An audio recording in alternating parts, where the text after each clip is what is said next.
Hey guys, subscribe for daily content, and if you're shopping for gear, make sure you check out the description for the newest items at some of the very best online retailers. There's also links for some of the items that I personally recommend. Thanks! What's going on YouTube? Metal Complex here, and today I've got another interesting knife review / knife overview to share with you guys.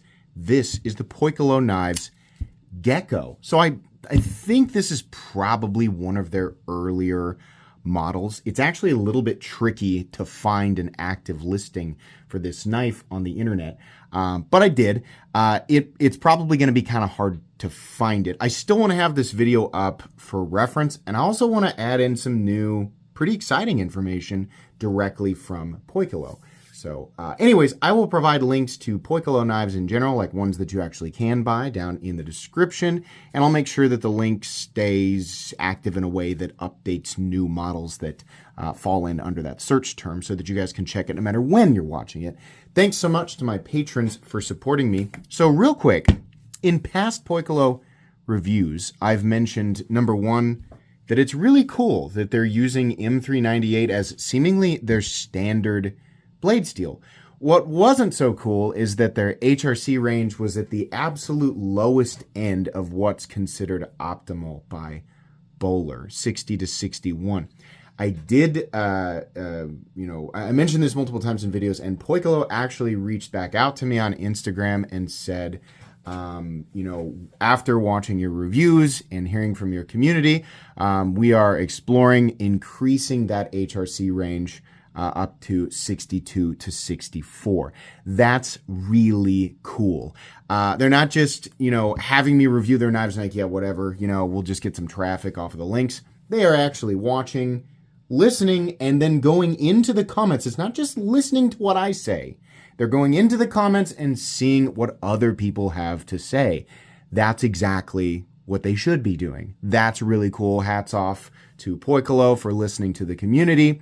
That will make people much more likely, much more motivated to purchase your products, because you make some incredible products. I mean, your machining complexity is very, very good, right? You're charging a lot of money, but it'll entice more people knowing that the blade steel that is coming on their pocket knife is heat treated to the peak of that optimal range, which really sends M398 in particular, it really takes the edge performance to a whole new level. So that's really cool. Thank you. Let's go ahead and get a measurement of this knife. It is not very big. It does not want to lay flat. Overall length is about 7 1/8. Your blade length is about 3 1/4, and your cutting edge is 3 inches. Let's do some size comparisons. Any custom scales you find in this section can be found down in the description under Original Goat and others. Up against the 8010 and my own Excalibur, you can see here it looks really small compared to these knives, but these knives are big knives, right? So I wouldn't put the Gecko in the small knife category. That's not how I would describe it, but it's going to look really small. That's what I'm overcomplicating it. It looks small compared to big knives is what I'm trying to say. Up against the Spyderco PM2 and the Spyderco Para 3, it's obviously much closer to the size of the Para 3. It has a shorter handle length, but actually a longer blade length. And it still keeps that little choil area, which is pretty cool. Let's go ahead and put it up against the Benchmade Griptilian, or in this case, the Ritter Hogue, which is right here today. And finally, the Hogue Deca. How is the action on this knife? Every Poikilo that I have handled has had superb action. And I'm not just talking about, the detent's good and it's on bearings and it feels pretty smooth. The detent is good. I wish they had a little more access to the opening hole, and I wish the opening hole was a little bigger. But again, I think this is an earlier model, and they're probably not looking for ways to improve, this initial version of it. They probably would evolve this, right? So if you did do a newer version of this knife, this exact knife, the front flipper works pretty well. I like that. The opening hole, it's accessible and I can reverse flick it, but I find that I want more access to it, or for the hole to be just longer so that I can get more leverage right here, because the detent, it's pretty nice. Like, it's a nice clicky detent. I think it's slightly too heavy for this size and position of hole. There is no way to say that without all of us giggling together, right? Everyone watching giggled a little bit when I said that. I did too. Sorry. I guess that's just how our brains work. I'm lumping you guys in on this so that I don't have to feel bad about saying that. But anyways, yeah, it's good. I wish there was slightly more access. Now, it's Poikilo, what it comes down to when me and you hear other reviewers describing their action as superior to their competition, it's the overall smoothness. And what I mean by that is how easily you can feel the bearings. If you have, like, this is a nice knife, the Demco 8020.5. Get yours out right now, even if it's broken in.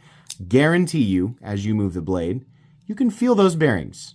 Mine even, bump, bump, bump. I can feel it, right? What else we got here? We got a CJRB. Oh yeah, definitely. Right. Let's see. How about the Microtech? Does this run on bearings? Yeah, let's pull that ram lock back. Pretty good. Pretty good. Bump, bump, little teeny tiny. I can feel just a little bit. The Poikilo, like the tightness on this particular Poikilo is fairly high. It has to do with the lock bar tension and probably a number of other elements.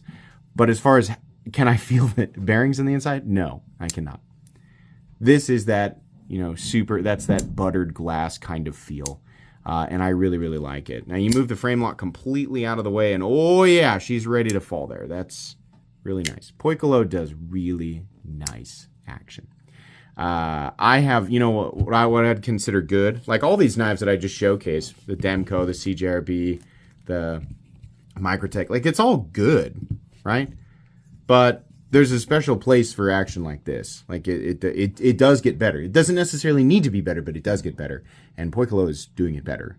I would say their action is superior to all other, companies from like Chinese companies that are producing production knives, right? We don't start having companies really compete until they are in the mid-tech / semi-custom or custom territory, and that's very rare for a Chinese company. So they're existing kind of at the top. That's why I've been saying, yeah, they're super duper expensive and the value's not always there, right? The dollar for dollar value, but they are producing at the very tippy top of this general competition arena, in my opinion. Let's do carry profile thickness up against the Spyderco Para 3. It is almost exactly the same. Length and height up against the PM2 and the Para 3. So this guy is nice and compact. This is a very, very easy knife to carry. The pocket clip is also pretty good as far as, number one, keeping the knife in your pocket. Number two, releasing the knife from your pocket when you need to release it, to use it, right? Very, very easy to carry. Let's go ahead and do a hardware check. I'm sure some of you are very confused as to how this comes apart. I get out my tools. My tools are very inexpensive and very recommendable. You can find them right down in the section of my description that talks about the tools I use on this channel. Is the pivot it looked pretty big. It is. It's a T10. Wow. Nice. Okay. Now, you'll notice that there's no visible hardware anyway. Each of these little Poikilos has some weird thing about like how it comes apart. Now this one isn't nearly as cryptic as some of the other ones. There's simply a screw on the inside. Can we see it right there? You need a long T6 to get in there. If you don't have one, you can buy one.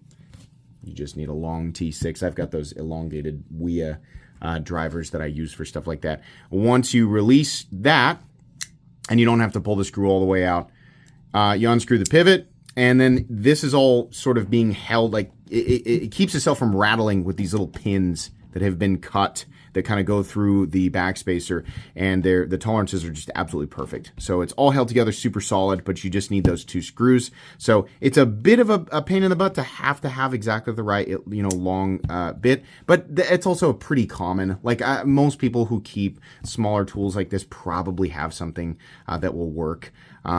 But there's only two screws there, and then you're in. So that's pretty cool. I like that a lot. As long as you have the right tools for the job, you should be good to go. Let's weigh it. What are we looking at for materials? In this case, we are looking at titanium, lots of titanium, and then a satin hollow ground M398 blade, which I'll point out, this is an earlier model, so you are looking at that 60 to 61 HRC M398. A lot of people don't know this. Like if you were to, for example, if you were to compare 60 HRC M398 to 60 or 61 HRC M390, which one's going to have better edge retention? M398, by quite a bit still. Is it optimal? Like, are you pushing it to its limits? No. But this is kind of like, it's kind of like, I wonder how much of you actually watched Dragon Ball Z, right? It's kind of like base form Brawly fighting Frieza. Like, Brawly can get way stronger, but he still slap Frieza around in that base form. Does that make sense? I mean, people are going to go, well, now there's Black Frieza. All right, but you get what I'm saying, right? Like, it's still, like, going to have incredible... Like, if you buy this is still going to blow you away in terms of edge retention versus your typical super steels on the market. This is not the king of all super steels in terms of edge retention. It's not the king. I mean, it's not. But if we're comparing against standard, I think like 60 HRC M398 won't outperform 60 or 61 HRC S90V, I think. It'd be interesting to find out which one of those does it, but it will still outperform M390 at the same HRC, because M398 was created to have lower corrosion resistance, lower toughness, and higher potential edge retention versus M390, right? It makes it a more delicate steel, and people always point out when you lower the HRC, it takes that the delicateness of M398 and it increases it, so there's a benefit in toughness. It's already, either way, it's not a tough steel. It's not designed to be, so it's kind of wasted potential there. It's better to put your skill points into strength in this. I mean, we're counting strength as, edge retention or potential edge retention. So that's where, that's where you want to put the skill points. It's more optimized. You're getting bonus points there for doing that, right? If that makes any sense. But if you do pick this up, it's not like you're buying a crap knife. No, it is still an absolutely incredible blade. It's just not anywhere near its potential. Does that make sense? Okay. Let's go ahead and weigh it. The weight on this Poikilo Gecko is 3.2 ounces. It's 0.2 ounces away from being what I consider to be ultra lightweight. Anything below that, and I'm just that much more likely to accidentally wash it or leave it in my pants and wash it. So I think that's great, especially considering we have a it's like what was the blade length? Is it 3 1/4? Yeah, 3 1/4. It's pretty good. Where's the balance at? Probably a little bit heavy because I think the blade's pretty thin. Yeah, your balance is back here, right? A lot of meat taken out of the blade with that hollow grind, and it's not super thick to begin with. Let's take a look at the blade stock thickness here real quickaroo. I don't know why I said that. I'm sorry. 125,000. So it's a fairly thin blade. Okay, meat and potatoes time. This has a wonderful open profile. It feels like a good tool. It feels like a properly designed tool. I kind of wish that they had extended the jimping out here. This has that same issue. It's like whenever there's a front flipper, whoever's designing it just thinks like, we just need to put jimping where the front flipper is. Okay, but also like you still like put it out here, because it's not like all of the utility elements are complete as soon as they're done deploying it. Well, yeah, now we move on to using the knife. So let's put some jimping out. That would be nice, right? Nice choke up position, heavily chamfered edges. There's nothing sharp on this knife except for the edge, which is the way that it should be. Not a ton locking you in, but I can't say that I feel that this feels slippery. It feels pretty good, right? Pocket clip is probably slightly too long, but it's also not really a hot spot. The edge is beautifully thin. This is a beautifully thin edge. Edge geometry on this knife is so good that even without the M398 being optimally heat treated, it just really wants to. This is somebody's user, so it's got a little bit my use and their use on it. But the edge geometry is so thin, so cutting through things like cardboard or styrofoam or rubber or whatever, you're going to do a lot less work than with a blade that's got thicker cutting geometry, and the hollow grind is really, really nice. I'll give you guys a look there at the plunge grind as well. This is just a nice blade. This is a profile that I have seen many, many times.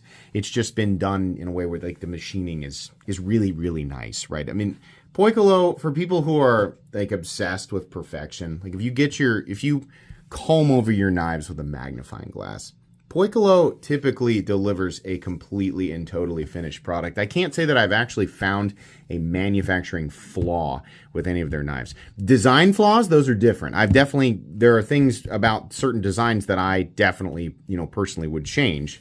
For example, the placement of the hole here and adding jimping.